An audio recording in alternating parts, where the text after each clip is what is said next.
Look up from your telescope, take me on this journey home. Hi! So it's our first day, my first day in New York City! Lay me down behind the moon, tell me you'll be home soon. I don't wanna wait no more. We could be dancing in the stars, we could be floating on away. As long as I'm safely in your arms, and it don't really matter where we stay. Cause space makes me sad. Cause space makes me sad.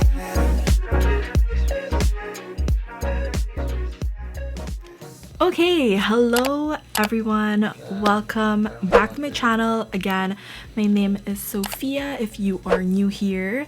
Today, I just wanted to make a video explaining to you guys what the process is, how is it like when you travel from JFK in New York to NAIA in Manila, Philippines. When it's day, how come the sky at night?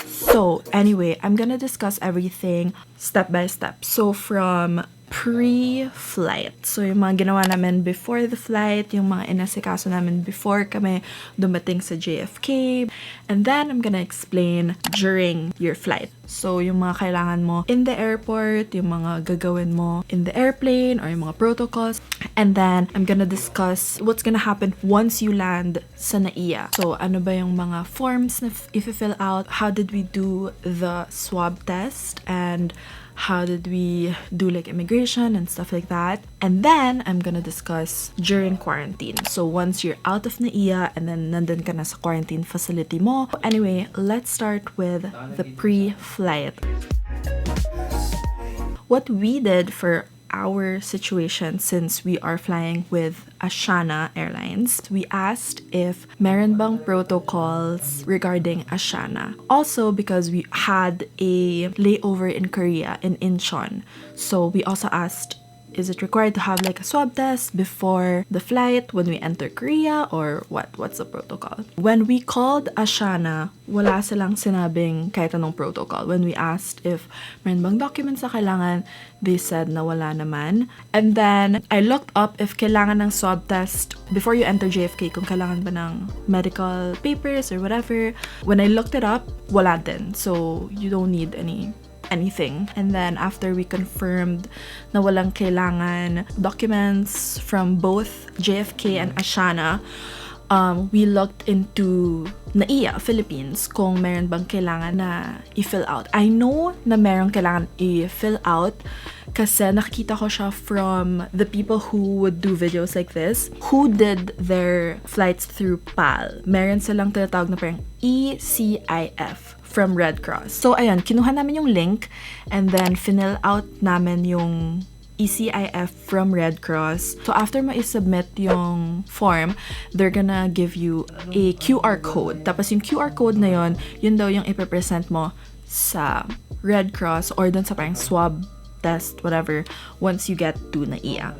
After that, after the ECIF, you also need to make sure that you have pre-booked for a hotel. Ayun, isearch nyo na lang kung ano yung mga accredited hotels ng DOH. I think merong list yung PAL sa website nila. And then, also, if you are a non-OFW and then you are doing your test through PAD Lab, yung results nila comes out 1 to 3 days.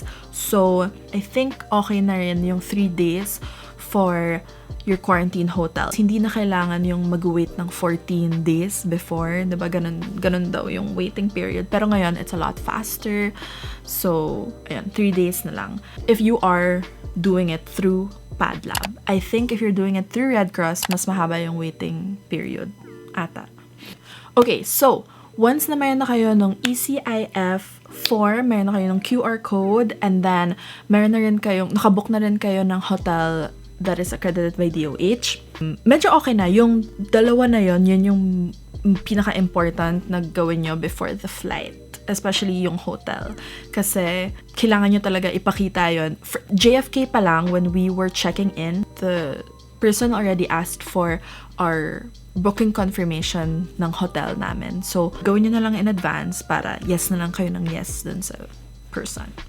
Anyway, what we also did, this is just an extra step. You don't need to do this if you don't find it necessary. But we also upgraded our seats to a legroom seat. So meaning, ito yung mga seats sa airplane na walang seat in front of them. So, ito yung parang mga pinakaunang row sa economy part ng plane. Tama ba? Meron kang option actually. Binigyan kami ng option kung gusto namin yung pinakaunang row ng buong economy section or kung gusto namin yung malapit sa emergency exit. So, pinili na lang namin yung pinakaunang row kasi wala lang. Wala lang. Kasi gusto ko din ng window. Pag nandun ka kasi sa may emergency exit, wala atang window eh. Parang katabi mo talaga mismo yung emergency exit. Which was actually, in hindsight, it was actually better because, diba pag nasa airplane ka, parang per row kayo pinapa-exit. So, because we were in the first pinakaunang row, pinakauna rin kaming nakapag-exit, pinakauna kaming punta dun sa verification, dun sa whatever. So, I think it's also a good thing if you can. And then also request to be nasa medyo harap na seats. So, ayun, recap ulit. So, mayroon na kayo nung booking ng hotel, ECIF, and then again, if you want extra legroom or nakapag-check-in na kayo, whatever. Now, let's go to your flight date. So, eto na, magpa-fly na kayo. You're going to the airport. Pagpunta namin ng JFK, medyo normal, parang walang papers na in-ask from us. Yung important lang is they will really ask for your booking of your hotel and your ECIF from Red Cross. So the lady who was helping us, she asked for our hotel reservation, and then she asked us, did you guys fill out the ECIF from Red Cross? And then we said yes, and then after that everything was pretty much normal again. Medyo maluwag kasi nga obviously kami lang feeling ko talaga kami lang yung flight for that day. So super walang pila, we went straight agad, and then after that we went straight to our gate also.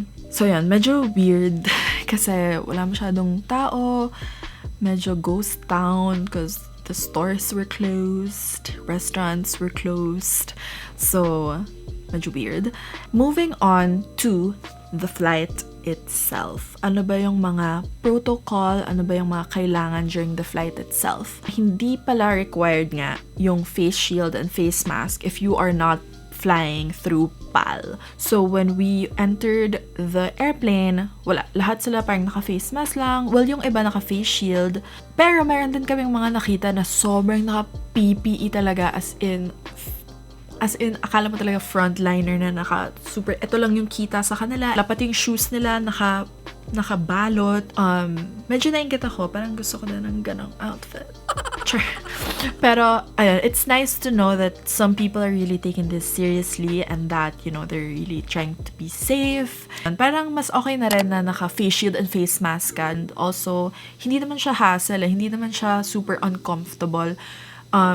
Minsan lang uncomfortable kasi medyo masakit dito yung face mask pag buong trip talaga naka-face mask ka. But other than that, it's, you know, it's like wearing glasses, I guess.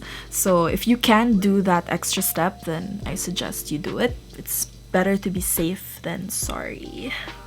Moving on, once we got into the plane and we got to our seat, they gave out health declaration forms. So they gave us 2 forms. This is for Asiana. They gave us 2 forms, one yellow paper and then one white paper. So we had to fill that out. Ayun pala, isang tip then is to bring your own pen because marami kayong susulatan, marami kayong mga forms na if-fill out. So it's better to have your own pen with you.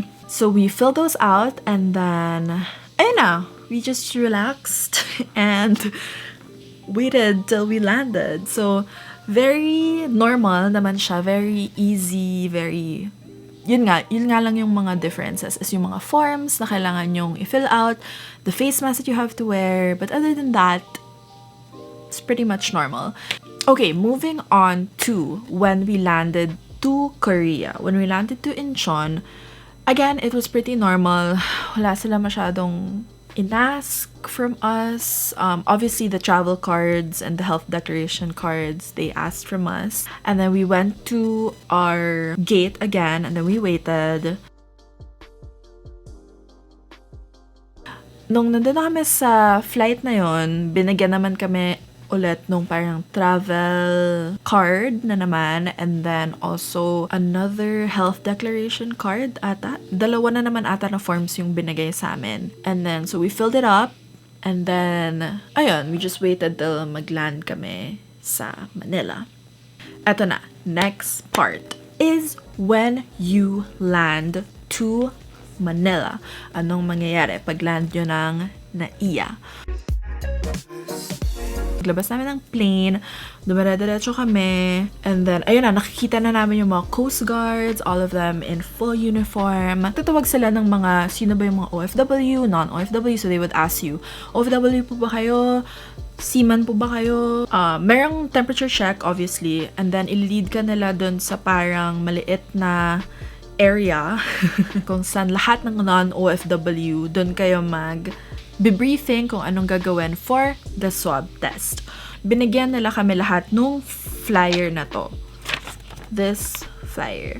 So basically, itong flyer na to, it is from the Philippine Airport Diagnostic Laboratory, which is also known as the PAD Lab, which had the instructions kung paano ka makakapunta doon sa PAD Lab passenger CIF form that you need to fill out so that you can be verified and then so that you can do the swab test. So basically, itong QR code na to, aan nyo lang siya sa phone nyo, sa camera, and then may link na lalabas doon. You click that link, and then the form will pop up. Fill out everything dun sa form na yon, hit submit. That will send you a confirmation on your email, and then yung confirmation na yon, yun yung papakita nyo dun sa payment and also dun sa verification booth. To be honest, if you think about it that way, it's easy in theory na parang okay, you'll just fill it out, no hassle, whatever, just do it. But when you're there, hindi pa nag-work yung wifi nila.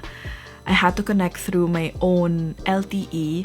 Pero, nung pagpaalis na kami, nakita ko na meron pala silang hard copy forms. So, I don't know if that's the same as this, and then you just have the option kung gusto nyo yung hard copy na lang yung i-fill out nyo. I'm not sure. Tanong nyo na lang once you're there. Once we had our confirmation from our email, we went to the payment booth. So, yung regular is 42 to 72 hours yung results nyo, which is 4,500 pesos or $95 US. If gusto nyo yung mas mabilis pa, which is 12 hours to 24 hours, makukuha nyo na yung results nyo, it's gonna be 11,700 pesos or $240 US. After no, nung nagbayad na kami, we went to the next booth, which is the verification booth. And then dun naman, i-verify lang yung information nyo. After that, once you're set, you are going to the swab test booth. Okay, so eto na, going to the swab test booth. First of all, it is uncomfortable. Hindi talaga siya pleasant na feeling. They do a swab test in both nostrils and then one dito sa mouth. For someone like me, I have very low pain tolerance. As in, takot ako sa needles, kahit yung mga parang injection, ganyan, I cannot. I get so freaked out. But, yung swab test, hindi siya masakit. It's just uncomfortable. I guess it also depends on the person who's doing the swab test for you. And super bilis lang niya. Like, tapos, or, hindi, mouth muna, tapos, ganun lang. It's fine. Maiyak lang kayo ng onte because obviously, it like goes up to your nostril. But that's just natural. Hindi dahil naiyak ka sa sakit. And, ayun nga, ma-aching ka after. Which is parang nakakapraning, parang, ba't ako na-aching? Pero, sabi naman ng person na gumawa ng swab test ko, parang, oh, miss, pwede kayo kumuha ng tissue paper kung na a-aching kayo or something. So, That's totally normal. You don't have to be paranoid. But anyway, after the swab test, we went straight to immigration. So, parang lalagyan ng barcode yung passport nyo, and then yung barcode na yon is yung papakita nyo sa immigration. Anyway, nung turn ko na dun sa immigration, ayan, they asked for your passport, and then they asked kung yung barcode ba na nasa likod ng passport nyo, yun ba yung galing sa swab test? So, sabi ko, yes. So, yun lang yung inask nila, and then, okay na, I went to the baggage area. Eto na, after we got our stuff from the baggage, nag-exit na kami. Pag-exit namin, again, may mga naka-uniform na from Coast Guard. Tatanungin nila kung OFW ka ba, non-OFW, seaman, whatever. So, sinabi namin non-OFW. So, ginaid nila kami to the DOT or Department of Tourism booth. Doon nila i-confirm yung booking nyo for hotel, and doon nila i-confirm yung transport nyo from NAIA to your hotel. I think it's easier if kumuha kayo ng hotel na meron ng service who can pick you up from the airport to the hotel. Pero if wala naman, meron din namang list yung DOT ng mga pwede nyong sakyan. Meron silang mga services na pwede nyong sakyan, and then meron din silang accredited taxis na pwede maghatid sa inyo from airport to your hotel. So, ayan, when we went to the DOT booth, kinonfirm yung booking namin, and then meron ulit kaming form na fill out. So, super handy talaga na may sarili kayong pen. After nun, kinonfirm din yung susundo sa amin. Nung na-confirm na yung susundo sa amin, merong Coast Guard na maghahatid sa inyo from the DOT booth to the van.